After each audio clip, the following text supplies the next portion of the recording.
안녕하세요. 장르와 종교에 상관없이 우리의 내면을 밝히는 책을 읽어나가는 책약사입니다. 일주일 동안 건강하게 지내셨나요?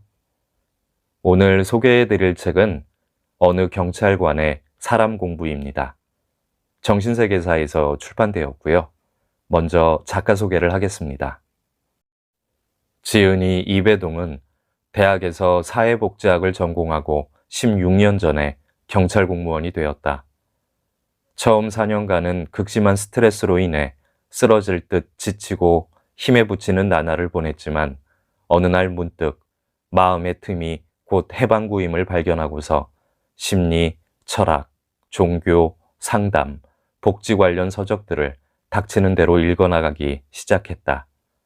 독서와 함께 참선, 명상, 관상기도, 윗바사나 등의 마음의 기술을 닦으며 그것을 실전 무림에서 10여 년간 적용한 결과 드디어 2년 전부터는 스트레스를 완전히 정복했다고 스스로 말할 수 있는 수준이 되었다. 사람들의 사소한 혹은 우발적인 말과 행동이 오해와 갈등, 범죄까지 유발한다는 사실을 깨닫고 현장에서 오지랖 넓은 갈등 조율사로 활약 중이다. 태권도, 유도, 복싱, 태극권, 국선도, 단전호흡, 몸표기 운동 등을 수련했고 파출소, 지구대, 기동부대, 강력범죄수사팀, 지능범죄수사팀 등에서 근무해왔다. 이 책을 보면서 모든 직업의 사람들이 마찬가지이지만 경찰관도 경찰이기 이전에 우리와 같은 한 사람의 인간이구나 하는 생각을 했는데요. 진심으로 일선 현장에서 책임감 있게 우리 국민들의 안전을 위해서 일하시는 모든 경찰관 분들께 응원과 박수를 보냅니다. 그럼 낭독 시작하겠습니다.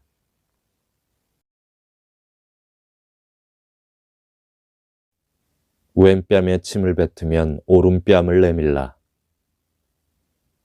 불타는 금요일 야간 근무.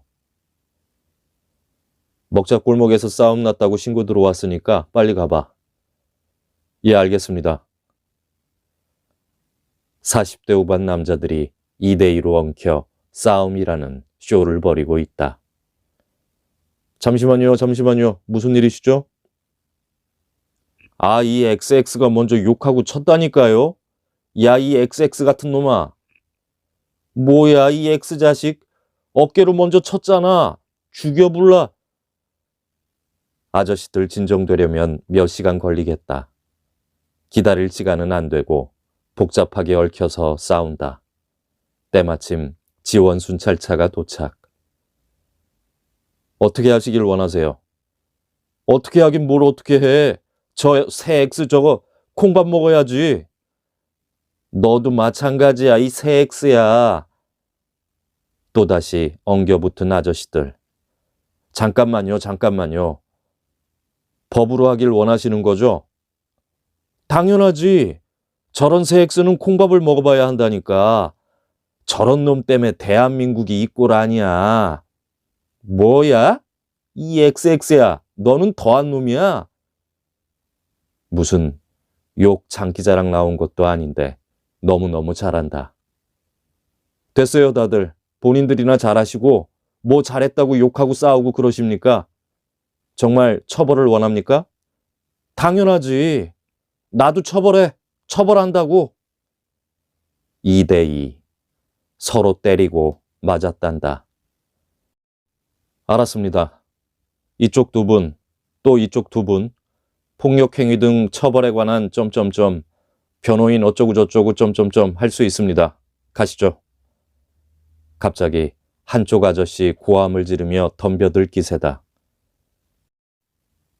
아니, 갑자기 왜 이러세요? 진정하세요. 왜 붙잡아간단 말이야?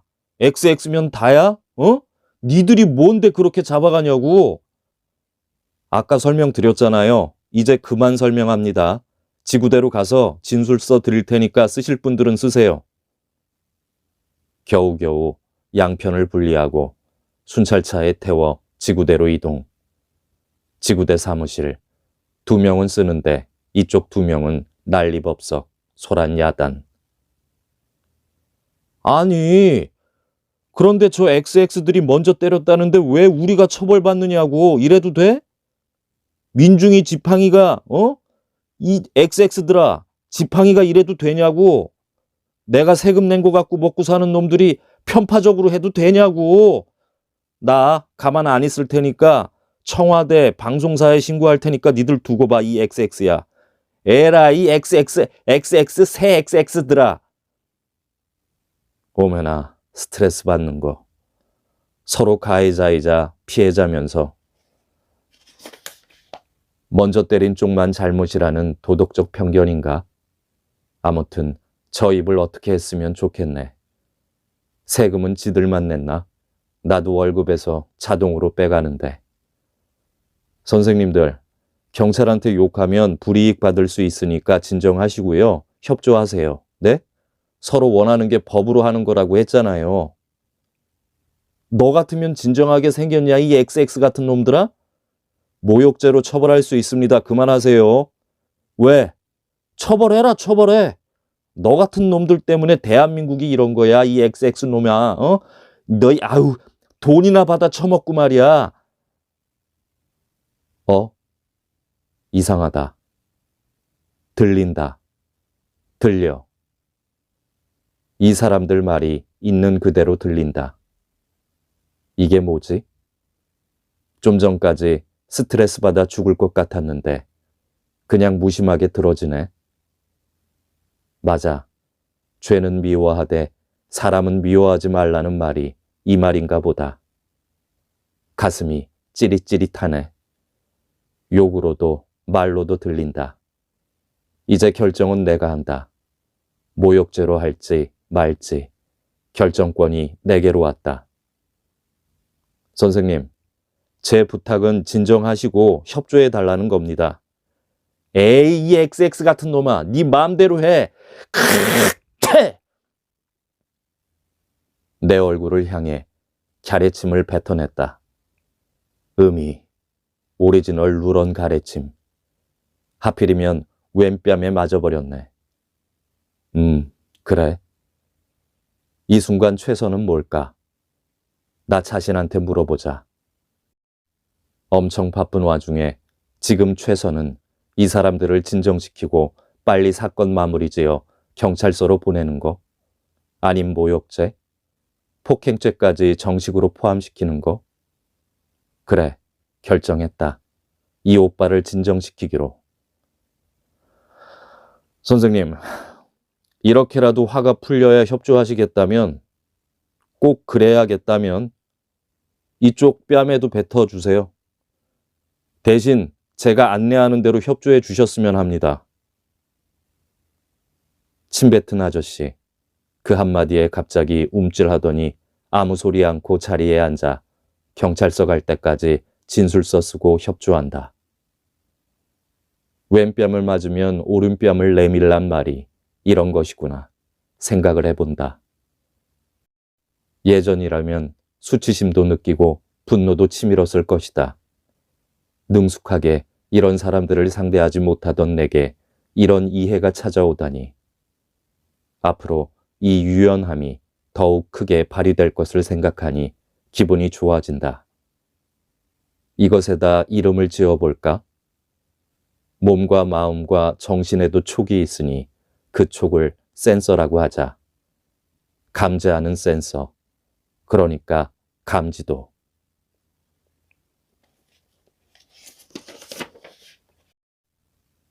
철가방과의 한판 승부.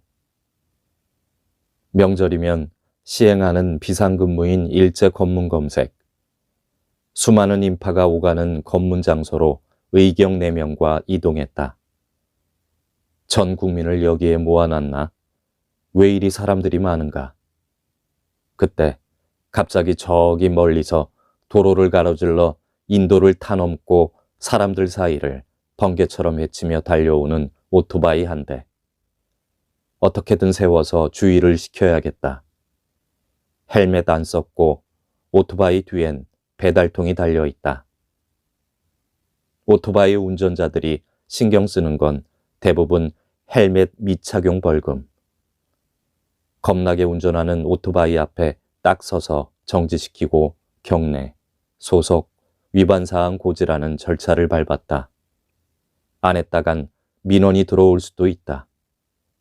대뜸 저속한 용어로 짜증 섞인 말을 한다. 아이 씨발. 눈이 마주치자마자 욕이다. 젊은 친구를 우수 고객이라 생각해야 하나? 혹시 모를 예방 조치로 시동을 끄도록 하니. 아이 씨발, 왜 꺼요? 내가 뭘 잘못했는데? 선생님, 도로교통법 위반하셨습니다. 뭐가요? 도로를 가로질르셨고요. 인도로 올라타서 사람들 사이를 무섭게 질주했고 또 헬멧을 안 썼어요. 나는 몰랐는데? 그러셨군요. 지금 제가 알려드렸고요. 면허증 주세요. 그리고 왜 욕을 하고 그래요? 안내받으면 되지. 아이 씨발. 저한테 하는 말인가요? 중국집 철가방을 가리키더니 아이 이거 갖다 주고 올게요. 본인이 위반했기 때문에 위반 사항에 대해 안내를 받으시고 안내하는 대로 협조하지 않으면 불이익을 받을 수도 있어요. 아이씨 이거 다 식잖아. 오토바이 놔두고 갔다 오면 되잖아. 그렇다. 배달의 생명은 신속이다. 못 가게 하면 음식 지킨 사람은 또 얼마나 난리칠까. 자신의 일에 충실하느라 다른 건 눈에 들어오지도 않고 귀에 들리지도 않는 듯하다. 그러면요 선생님 여기 있을 테니까 다녀와요.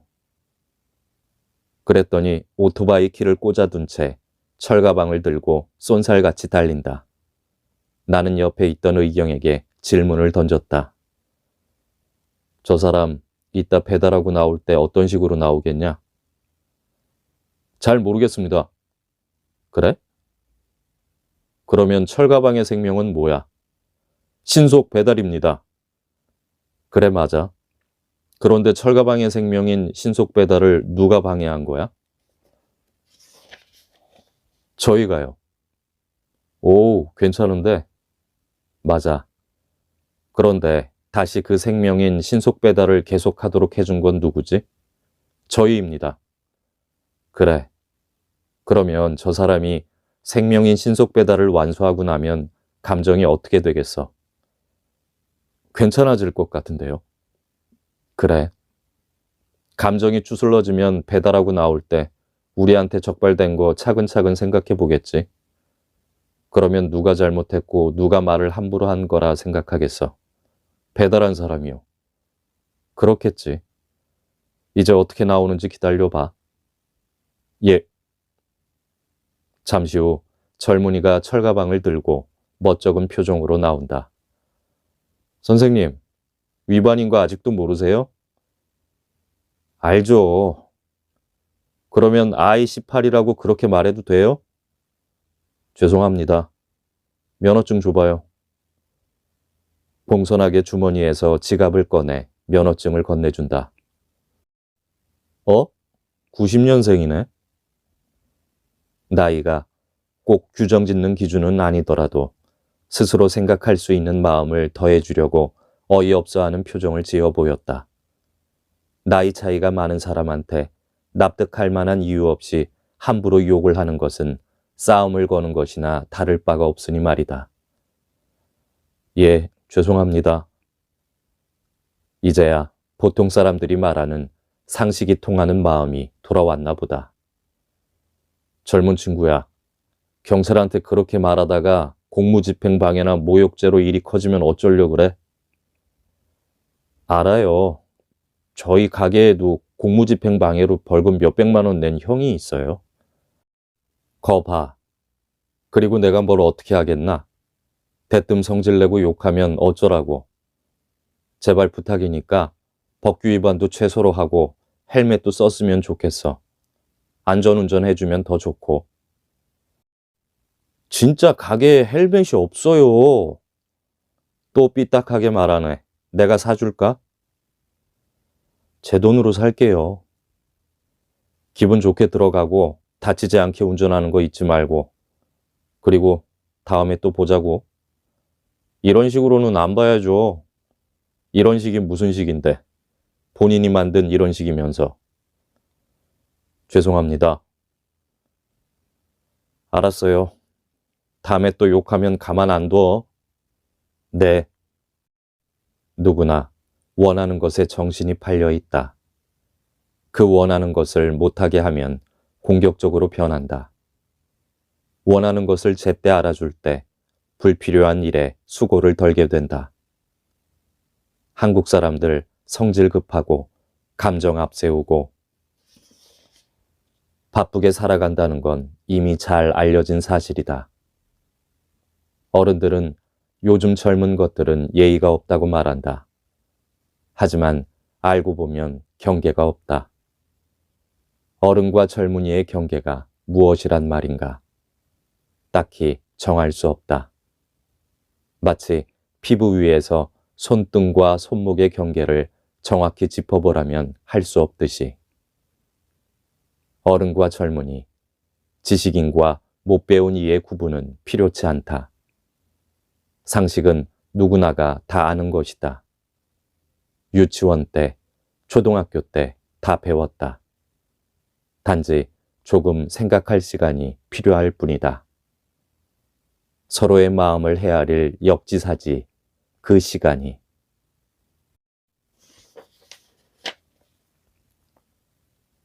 내 마음이 평화로운 것이 정답. 밤 1시가 넘어간다. 피곤이 밀려오는 시간이다. 신고가 그만 들어왔으면 좋겠다고 생각하며 화장실에 다녀오는데 후배가 한마디 한다. 선배님, 찜질방 카운터에 휴대폰 맡기고 사우나를 하고 나왔는데 카운터에서 휴대폰을 주지 않는다고 한다는데요. 그게 무슨 말이야? 우선 가보자. 예, 여깁니다. 저 사람인가 본데요. 선생님, 신고하신 분인가요? 예, 제가 6,000원밖에 없어서 11시에 찜질방 들어올 때 밤 1시에 친구가 와서 나머지 돈 줄 테니까 휴대폰 맡기고 들어가라고 해달라고 했거든요. 사우나에 들어갔다가 자고 있는데 1시에 깨우더라고요. 친구가 안 왔다며 돈 내라고. 그래서 밖에 나가서 2,000원 갖다 주고 휴대폰 달라고 했는데 안 주잖아요. 알았습니다. 그럼 같이 들어가서 다시 확인해 보시죠. 찜질방 카운터에 갔다. 신고받은 과정을 말했더니 직원 한 명이 말한다. 아, 저 사람 아까 왔었어요. 친구가 와서 돈 준다고 했는데 1시쯤에 사우나 갔더니 안 보이더라고요. 찜질방에 들어가서 보니까 자고 있는 거예요. 분명 찜질복을 내가 안 줬는데 사우나에서 손님들 벗어놓은 거 입고 들어간 거죠. 그거 안 되거든요. 그래서 깨워서 나왔고 계산을 하라고 했더니 어디 가서 2,000원 가지고 왔더라고요. 마치 더 이상 어쩌라는 거냐는 식의 표정과 말투다. 엄밀히 말하면 2,000원 더 가지고 왔어도 8,000원인데 그럼 사우나 비용밖에 안 되죠. 근데 어쨌든 찜질복을 입고 찜질방에서 잤으니까 10,000원을 내야 하는 거죠. 그래서 2,000원 더 내야 내가 휴대폰 줄 수 있다고 하니까 그러니까 경찰에 신고했나 보네. 신고하신 선생님, 여기 직원분 말이 맞아요? 저는 친구가 온다고 했었고 찜질방에 간다고 했었는데 여기서 찜질복을 안 줬습니다. 젊은 친구가 술도 취했고 굉장히 피곤해 보이는데 말은 있는 그대로 한다. 돈이 없는데 늦은 시간 집에 갔다가 어쩌고 저쩌고 2,000원이면 다 해결된다. 직원들은 결국엔 2,000원을 받아야겠다는 태세고. 좋다. 종합 실용성을 따지자. 속전속결. 직원분, 그럼 이 손님이 2,000원 더 내면 다 되는 건가요? 사우나도 찜질도 다 할 수 있고? 네, 2,000원만 더 내면 되죠. 말이 끝나기 전에 나는 지갑을 열었다. 여기 10,000원인데요. 8,000원 거슬러 주세요, 저한테. 다 해결된 거죠? 휴대폰도 내주고 사우나 찜질도 하고. 모두들 의아하게 쳐다보는 얼굴이다. 그러면 다른 문제 없으니까 저희는 가보겠습니다. 후배가 의아한 표정으로. 선배님. 왜? 내가 2,000원 왜 줬냐고? 네. 좀 더 주고도 싶었는데 사지 멀쩡하고 집이 멀지 않으니까 걸어가도 되잖아. 그리고 아까 그 사람 그 정도면 고생 많이 했어. 2,000원 때문에 찜질방에서 사람을 너무 몰아세우는 것 같기도 하고. 그렇군요. 어떻게 보면 너무 야박하다. 그치? 서울 인심도 좋을 수 있는데. 요즘은 서울에서 인심 찾아보기 힘들잖아요. 그런데 잘 판단해. 경찰 생활하다 보면 고향 갈 돈 없다거나 택시비 없다며 도와달라는 그런 경우 많아.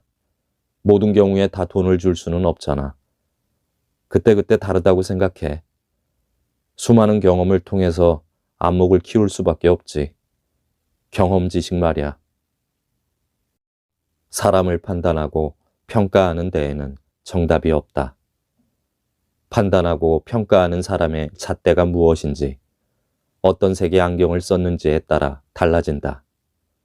그러니 내 판단이 옳은지 그른지를 어떻게 알 수 있을까? 정확히는 모른다. 단지 내 가슴에 평화로운 마음이 들면 그게 정답이라 믿는 수밖에.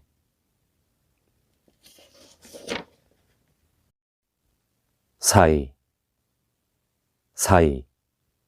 이것을 법정 스님은 텅 빈 충만이라 했다.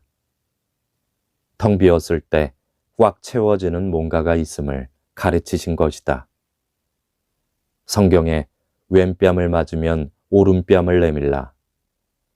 오리를 가자고 하면 십리를 가주어라. 겉옷을 달라고 하면 속옷까지 내어주라 라는 말이 있다. 다 사이를 표현한 말이라 생각한다. 이 사이는 자극과 반응의 시차에서 비롯된다. 옥상에서 떨어지는 사람이 그 찰나의 순간에 지난 생을 파노라마처럼 재경험하듯이 어떤 자극을 마주했을 때 우리 안에서는 수많은 생각과 감정이 떠올랐다가 사라진다. 그것을 한 발 떨어져 지켜볼 수만 있다면 외부적으로는 잠깐의 시간이 흘렀을 뿐이지만 내면에서는 충분한 정화가 일어나 자유로운 선택이 가능해진다. 왼뺨을 맞고 오른뺨까지 내밀 수 있게 되는 것이다. 누구나 연습하면 이 사이의 기적을 경험할 수 있다. 왼뺨을 맞으면 계속해서 오른뺨을 내밀어 보라. 마치 가장 완벽하게 뺨 맞는 연기를 연습하는 배우처럼. 그러면 오히려 마음속에서 알 수 없는 희열을 맛보게 될 것이다. 이 사이가 넉넉해질수록 세상은 아름답고 따뜻하고 평화로워진다. 특히 경찰관이나 소방관, 군인처럼 위기 상황에 자주 직면하는 사람들은 반드시 이 사이에 머무는 법을 익히고 연습해야 한다. 자신뿐 아니라 타인의 생명과도 직결된 일을 하고 있으니. 최선 마음. 남방불교에 윗바사나 수행법이 있다. 석가모니가 6년 고행 후 깨달음을 얻고서 만든 수행법이라고 한다. 판단 없이 있는 그대로를 알아차리는 법이라고 설명할 수 있을 것이다. 윗바사나는 나태나 태만을 의미하지 않는다. 오히려 매 순간마다 최선을 다하는 마음을 발휘하는 능력을 의미한다. 다음은 단지 바라보기만 하라 라는 책에 나오는 우화이다. 아들이 셋인 어머니가 막내 아들에게 시장에 가서 기름병을 사오라고 심부름을 시킨다. 막내 아들은 단숨에 달려가 기름병을 사서 집으로 돌아온다. 집에 오는 도중에 돌뿌리에 걸려 넘어지고 기름병을 떨어뜨려 뚜껑이 열려 기름이 흐른다. 잽싸게 주었지만 이미 절반을 쏟은 후였다. 막내 아들은 집에 돌아와 흐느껴 울며 어머니에게 말한다. 어머니, 제가 기름을 잘 사오다가 넘어져서 절반이나 흘리고 말았습니다. 어머니는 둘째 아들에게 똑같이 시장에 가서 기름병을 사오라고 시킨다. 둘째 아들도 불이 나게 달려가 기름병을 사온다. 오는 도중 돌부리에 걸려 넘어지고 기름은 절반이 흘러내렸다. 둘째 아들은 절반이 남은 기름병을 들고 집으로 돌아와 기쁘게 말한다. 어머니, 제가 기름을 사오다가 넘어졌는데 이렇게 절반을 구했습니다. 어머니는 첫째 아들에게도 기름병을 사오라고 시킨다. 첫째 아들도 시장에 가서 기름병을 사오다가 넘어져 절반을 흘려버린다. 첫째 아들은 집에 돌아와 어머니에게 말한다. 어머니, 제가 기름을 사오다가 넘어져서 절반은 흘렀고 절반을 구했어요. 그러고는 곧장 나가버린다. 이에 어머니가 어딜 가느냐고 묻자 이렇게 답한다. 어머니, 제가 절반의 기름을 흘려버렸으니까 시장에 가서 일을 해서 마저 채워올게요. 이것이 최선 마음이다. 우리는 최선을 다하겠다고 말하고는 어떤 행동도 취하지 않는 경우가 너무도 많다. 최선 마음이란 언제 어디서든 있는 그대로의 상황을 직시하고 그 상황에서 가장 최선의 방식을 찾아 즉시 실행하는 것이다. 최선 마음을 사용하는 사람은 흔들림이 없다. 생각과 감정에 사로잡히지 않고 상황을 종합적으로 판단하며 자신이 아는 바를 주저없이 실천한다. 이런 최선 마음을 일상에서 늘 사용한다면 우리의 삶은 하루하루 어떻게 변해갈까? 이만 낭독을 마치겠습니다. 2부에서 뵙겠습니다. 감사합니다.